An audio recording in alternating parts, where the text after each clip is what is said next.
Mohon maaf, kadang-kadang bapak datang ke masjid, rupanya kerjaan banyak, belum mandi, golek, merokok sebatang, habis itu tidur. Ketika tidur, teringat bangun, aku mau sholat Jumat. Rupanya gitu datang ke masjid, sudah mandi, udah pakai sarung semua, khatib sudah menjadi imam dan sudah tahiyat akhir, mau salam. Bismillahirrahmanirrahim. Assalamualaikum warahmatullahi wabarakatuh.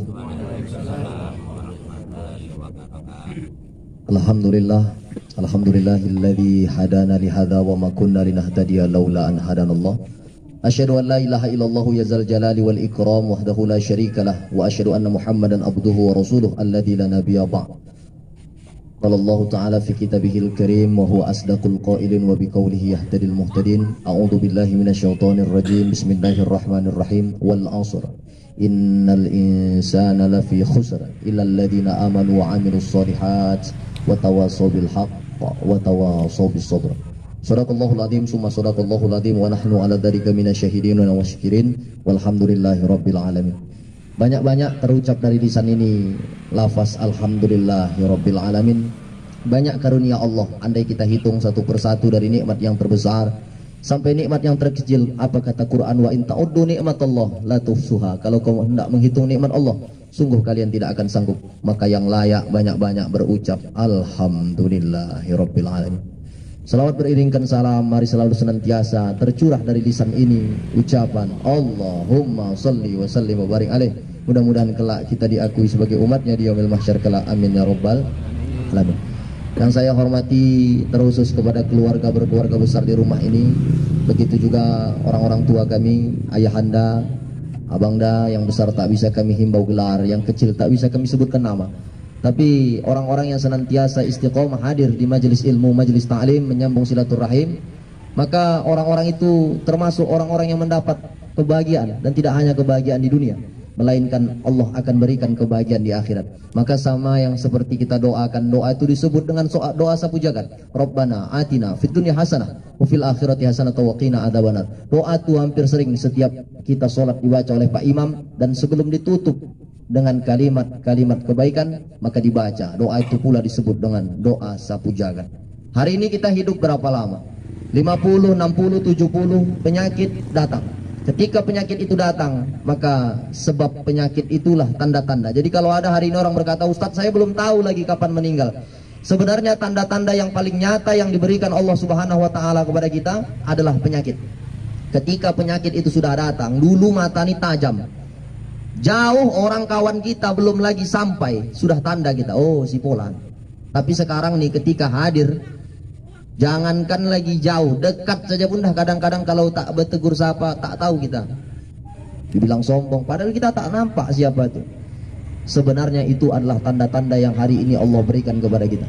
Dan mudah-mudahan kita termasuk dari sekian banyak hamba Allah yang Allah berikan tanda-tanda itu agar selalu senantiasa mengingat kepada kematian, dan terucaplah dari bibir ini bila ilaha illallah, dengan lafaz la ilaha illallah. Karena kata Nabi, man qala la ilaha illallah dakhalal jannah. Siapa yang mampu di akhir kalamnya berucap la ilaha illallah, masuk ke dalam surga. Maka Allah Maha Rahman, Allah Maha Rahim, sayang dia sama kita hambanya. Orang yang sedang sakaratul maut, bibirnya tak dapat berkatup, tetapi dapat berucap la ilaha illallah. Kalau tak percaya bapak praktekan, saudara praktekan, kalau mengucapkan la ilaha illallah, bibir kita itu tak kalah sulit seperti kita berucap harus bertemu dengan bibir atas dan bibir bawah. Itulah maha sayangnya Allah kepada kita. Tapi mohon maaf, kadang-kadang yang menjawab itu bukan lagi kita, tetapi amal ibadah kita. Andai hari ini kita biasa hadir ke majelis ta'lim, ke majelis-majelis ilmu, maka Allah akan tutup kita dengan kebaikan-kebaikan. Kalau hari ini ada orang-orang yang hadir dia di majelis ta'lim, bisa saja bersama orang yang mulia di tempat yang mulia, Allah akan cabut dalam keadaan mulia, dan kita nggak pernah tahu. Berapa banyak hari ini orang baca Quran, ketika baca Quran dia amalkan isi daripada kandungan Al-Quran. Ketika ada acara kegiatan-kegiatan Islam seperti Maulid, Mi'raj, Muharram, ustadz itu membaca dan mengaji. Ketika ngaji ini ada namanya jawab dan ada jawabul jawab, sedang, tinggi, lebih tinggi. Ketika menarik jawabul jawab, suara ustadz yang mengaji ini kenapa pelan? Apa yang terjadi? Rupanya ketika pelantu Allah Subhanahu wa taala menyabut nyawa ustadz tadi, melemah. Orang khawatir, apa jangan-jangan ustadz nih kena penyakit? Ternyata ketika datang suara lemah, datang panitia dipegang tangan, ternyata nadi sudah tak ada. Allah cabut dalam keadaan membaca Al-Quran. Seorang ustadz sedang memberikan khutbah Jumat, besok hari Jumat dia memberikan khutib Jumat.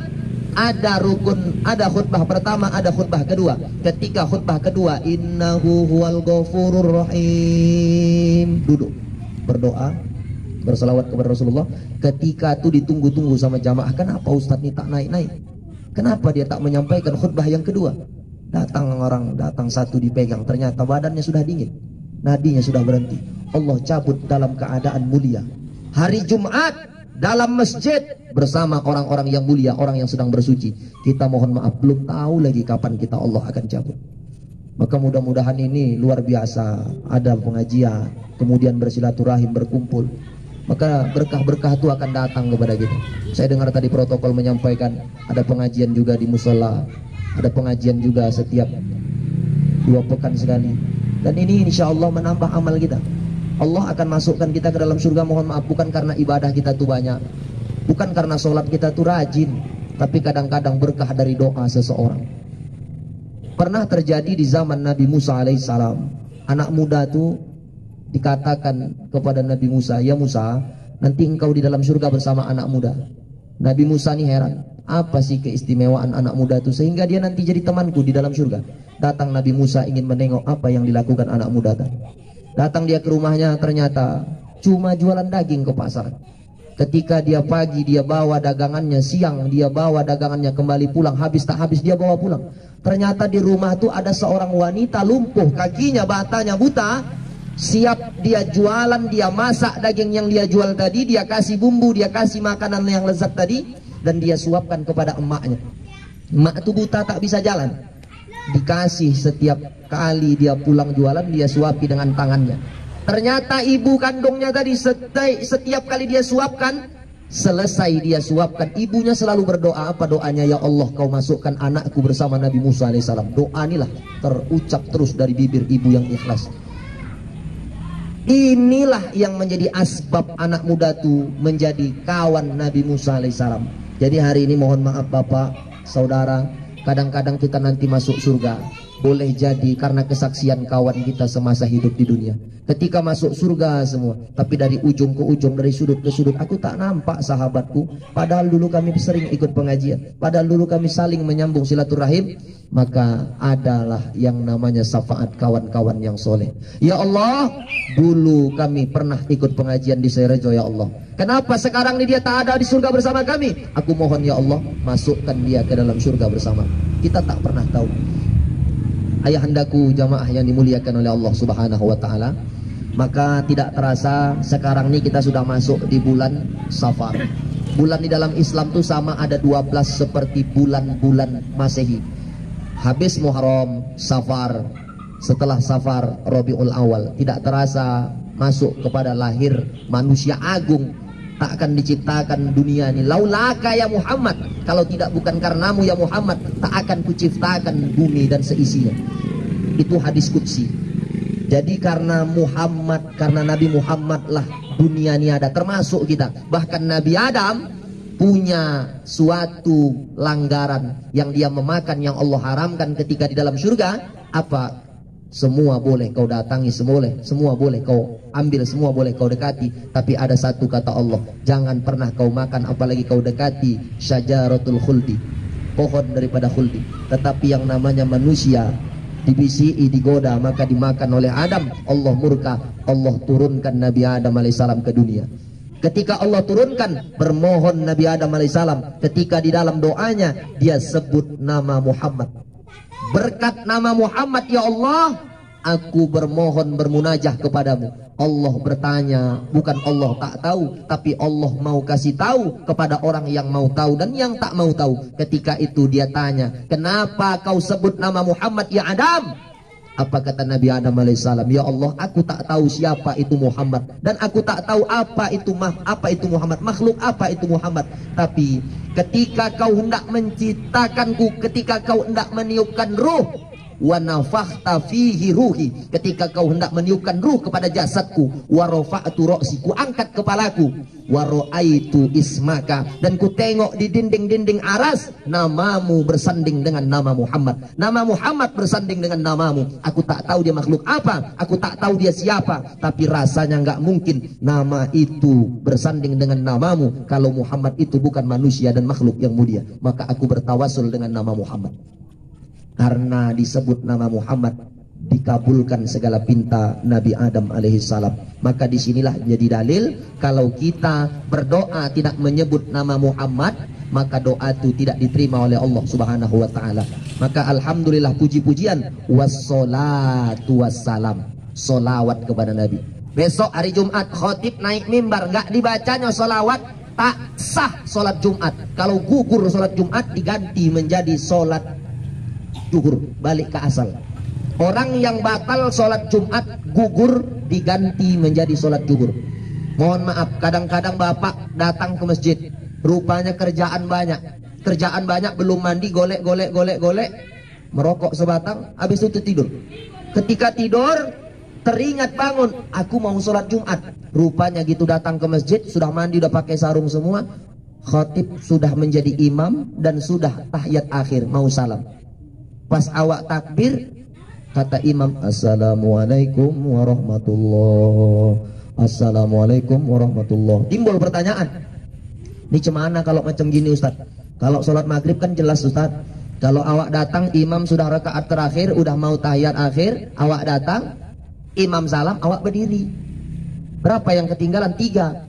Jadi yang datang terakhir tadi tak terhitung, karena batas orang terhitung sholat 1 rakaat ketika dia dapat yang namanya ruku dengan sempurna. Itulah terhitung. Jadi kalau datang bapak-bapak ke masjid, imam tuh sedang dalam keadaan baca ayat lam yalid wa lam yulad wa lam yakul lahu kufuwan ahad. Awak datang, masih sempat awak niat baca lafaz, kemudian angkat takbir Allahu Akbar, imam ruku Allahu Akbar, awak di belakang datang sempat juga sempurna dapat ruku, maka terhitung 1. Kalau awak datang masih rakaat 1 berarti tak ada ketinggalan.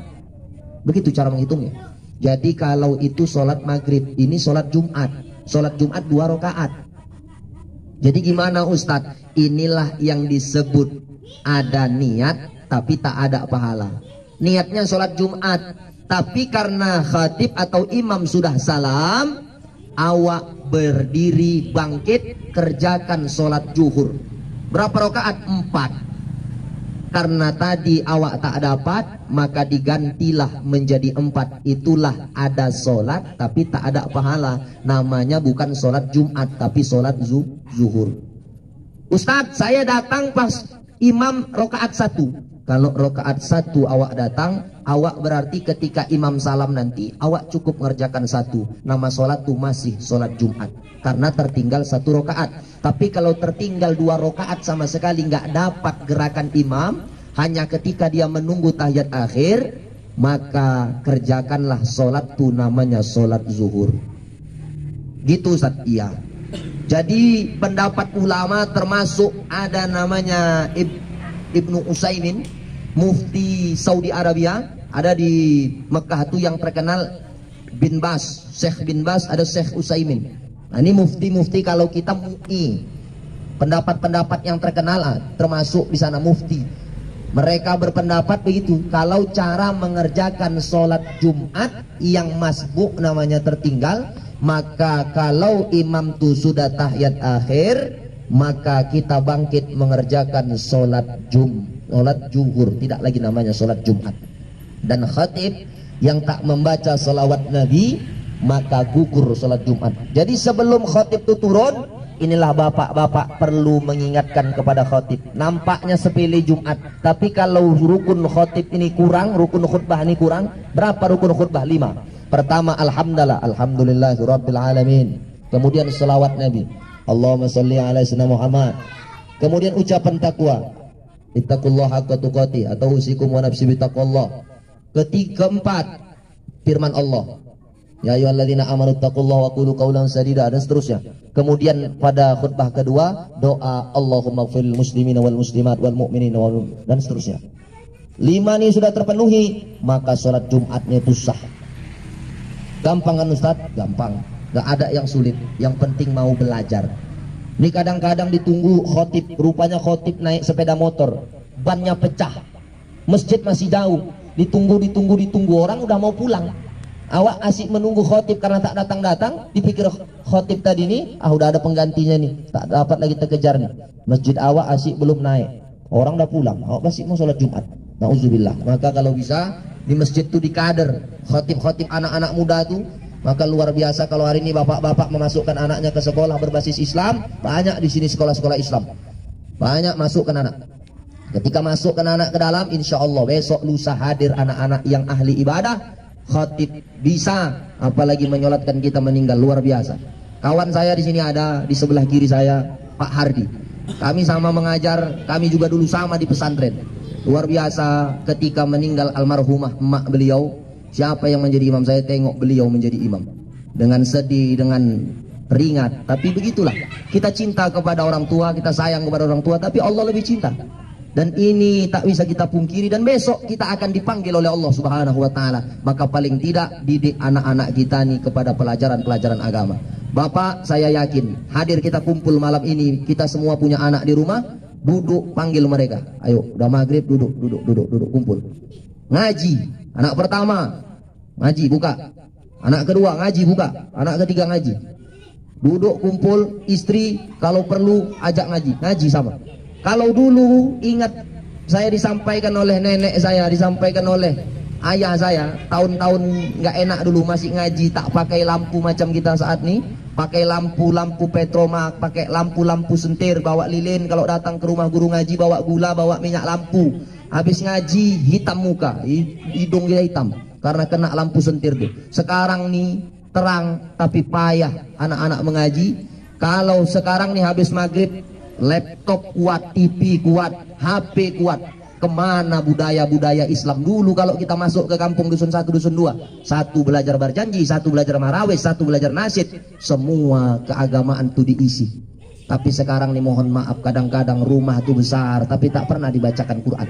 Kita bisa saja membahas tentang tahsin, tapi waktu kita tak sempat. Saya lihat di waktu jadwal Sardang Bedagai masuk Isya 19.31. Sekarang ini sudah jam 19.30, 1 menit lagi kalau ikut ke jadwal digital. 1 menit lagi. Waktu kita singkat. Entah kalau di sini berapa masuk waktu, Pak? 19? Udah masuk. 19? 30-an juga? 45. Jadi kalau kita hari ini membaca Al-Quran, mengaji, insya Allah pahala tuh banyak. Panggil anak-anak. Bapak, walaupun kita kadang-kadang menyuruh anak, menyuruh istri, pahala tuh sampai kepada kita. Dan luar biasa, anak ngaji. Panggillah, Bang Iqra berapa? Iqra 5. Ini yang paling tua, aku udah Qurannya. Juz berapa? Juz 8. Bang, aku nggak diajak ngaji, kata ibu di belakang. Kata kakak, ayo ngaji. Kau baca apa, Dik? Yasin. Kau asik Yasin aja kau baca. Hari Jumat wirid Yasin, malam-malam Yasin. Kenapa kau suka Yasin aja? Persiapan mana tahu besok abang meninggal banget. Yasin. Datang orang bertanya, Ustadz kenapa kok Yasin aja yang dibaca Ustadz? Malam Jumat Yasin. Padahal kan surahnya surah Al-Kahfi Ustadz. Hadisnya jelas, hadisnya sahih. Yasin tuh Bapak, mesti kita tahu kenapa yang dibaca Yasin. Yasin tuh kolbun. Kolbun tuh artinya jantung, hati. Jadi Al-Quran tuh punya jantung, punya hati. Apa itu? Surah Yasin. Kenapa yang dibaca Fatihah ketika sholat? Karena induk daripada Al-Quran surah Fatihah. Maka kata Imam Syafi'i, la sholat liman la yaqra'u bi Fatihatil kitab. Tak sah orang sholat kalau tak membaca surah Fatihah. Maka surah Fatihah itu hukumnya wajib, dan surah-surah pendek itu hukumnya sunnah. Adapun orang-orang yang sholat tapi dia tak baca surah dari Al-Quran, sah. Cuman ibarat makan nasi, tak makan lagi pacitannya, tak makan lagi yang lain-lainnya, cuma dapat pokoknya saja. Padahal kita mau semuanya. Ada di situ ikan, ada di situ sayur, ada di situ rujak, macam-macam. Itu yang kita mau, betul Pak? Nah, begitulah seharusnya. Ini kadang-kadang ikhtilaf. Oh, kamu sholat harus baca begini, harus baca begini. Kalau subuh baca sabihis, sabihis. Nggak tahu di belakang yang top-top yang sholat. Apa yang top-top nih? Yang udah dekat-dekat maghrib, yang udah berumur. Dibantainya sabihis, sabihis itu kan panjang. Gitu sholat menggeletar lutut waktu di belakang. Besok dalam hati batin, ya tengoklah besok tak datang lagi aku mau sholat. Kenapa? Yang awalnya baik ketika dilakukan berlebihan menjadi makruh. Doa bagus atau tidak? Bagus. Tapi ada orang doa 5 halaman hafal, 5 halaman itu dibaca. Orang tuh dari tinggi turun, tinggi turun. Terakhir gini tangan. Katang kawan nanya nyenggol pakai siku. Wah, kenapa nggak angkat? Letih aku. Capek. Dari begini 4 halaman dibaca tuh. Bagus, baik. Tapi kalau dilakukan dengan cara yang tak baik, maka akan menjadi makruh.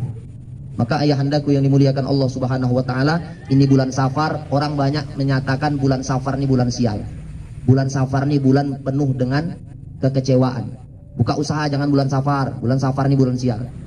Tapi sebaliknya, bulan Muharram itu bulan Suro tuh. Mandikan keris, mandikan macam-macam. Kalau kita punya aset dari leluhur silahkan saja. Tapi kalau sampai kita meyakini dan kita sampai aku karena keris inilah aku jadi kaya, di situ merusak keyakinan dan keimanan kita kepada Allah Subhanahu wa taala.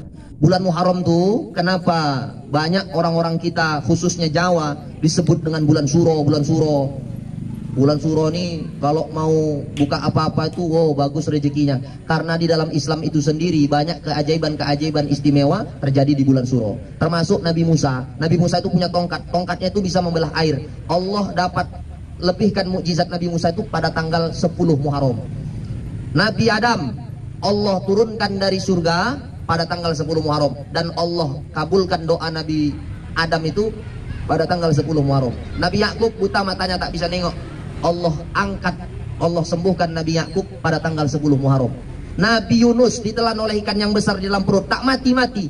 Allah punya kuasa ketika dimuntahkan oleh ikan, keluar pada tanggal 10 Muharram. Dan nabi-nabi itu banyak hebat, banyak selamat pada tanggal 10 Muharram.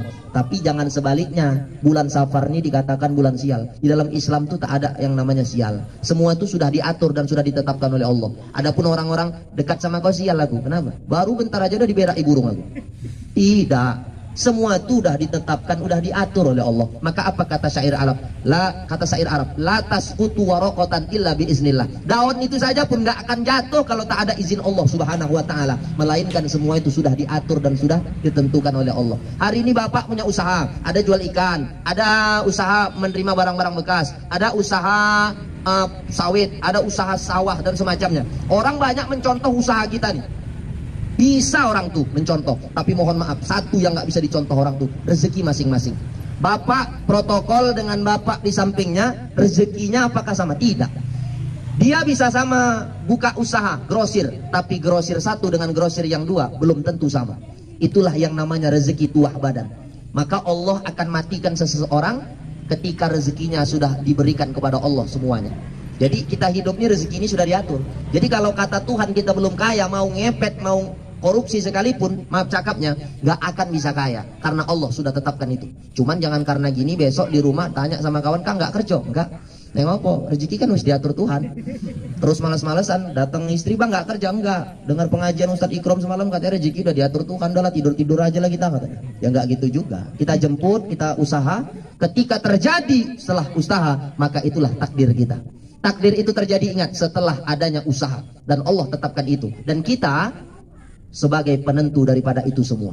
Hari ini kalau kita masih mau hidup seperti ini, begini-begini saja tanpa ada ilmu, maka tahankanlah nanti ketika di akhirat Allah Subhanahu wa taala tanya kepada kita, kemana dulu engkau selama hidup? Bukankah engkau berdekatan dengan orang-orang soleh? Kenapa kau tak mau mengambil pelajaran? Maka ini bulan Safar, jangan sampai terpikir kepada kita di bulan sial, itu tak betul. Maka mesti kita lawan. Perbanyak di bulan Safar amalan-amalan fikih. Apa itu Ustaz? Pertama, berzikir mengingat Allah Subhanahu wa taala. Dalilnya, alladzina yadhkurunallaha qiyaman wa qu'udan wa 'ala junubihim wa yatafakkaruna fi khalqillah. Adapun orang-orang yang senantiasa berzikir mengingat Allah dalam keadaan tidur, duduk, tegak, dan dalam keadaan sakit pun keluar dari lisannya berzikir kepada Allah. Termasuk zikir yang mudah, tapi mohon maaf berat timbangannya di hadapan Allah Subhanahu wa taala. Kata Nabi, kalimatani Khafifatani ilal lisan, berat pula di lisan. Sakilatani fil mizan, berat pula di timbangan. Apa itu? Subhanallah wa bihamdihi subhanallahil azim. 2 kalimat nih. Mudah di lisan, berat di timbangan. Subhanallah wa bihamdihi subhanallahil azim. Banyak-banyak baca, sebanyak-banyaknya. Zikir nih sedang kita bicara pun sama kawan, hati kita tetap berzikir. Jangan pula salah kaprah. Ini ada orang berzikir kata ustadz tuh. Ada kawan nanya, "Kang, apa? Kita esok subhanallah wa bihamdihi subhanallahil azim." Enggak gitu juga, tersinggung kawan. Subhanallah wa bihamdihi subhanallahil azim. Hati kita berzikir, tapi tetap ketika kawan nanya, ketika cakap sama orang, tetap kita sauti subhanallah wa bihamdihi subhanallahil azim. Banyak-banyak berzikir. Insya Allah bapak-bapak yang hari ini pekerjaannya ke sawah, pagi-pagi sudah pergi ke sawah, sambil benteng sawah tuh, sambil naikkan lumpur tuh ke benteng, biar benteng tuh bagus, banyak-banyak sholawat, banyak-banyak berzikir subhanallah wa bihamdihi. Adapun suaranya yang cantik dinyanyikan pun boleh. Subhanallah wa bihamdihi subhanallahil azim. Orang pun samping ngerumput senang nengoknya. Ada bapak tuh berzikir aja. Mudah-mudahan padi nih panen biasa dapat 700 kilo, tahun besok tembus 1 ton. Amin. Ini yang amin kan sikit kali. Amin. Gitulah. Ini biasa jualan-jualan, tembus-tembus bawa 20 kilo ikan, banyak-banyak sholawat, tambah lagi. Makin banyak orang beli. Rezeki. Karena apa? Banyak kita sholawat. Baru nampak, itu baru sholawat, mati lagi. Jadi malam hari ini tak bala banyak yang saya sampaikan. Kurang lebih Bapak, itulah kajian-kajian yang perlu kita amalkan. Sedikit tapi bisa diamalkan, dan itu jauh lebih manfaat ketika banyak tapi hanya angin lalu saja. Mungkin itu saja. Dan untuk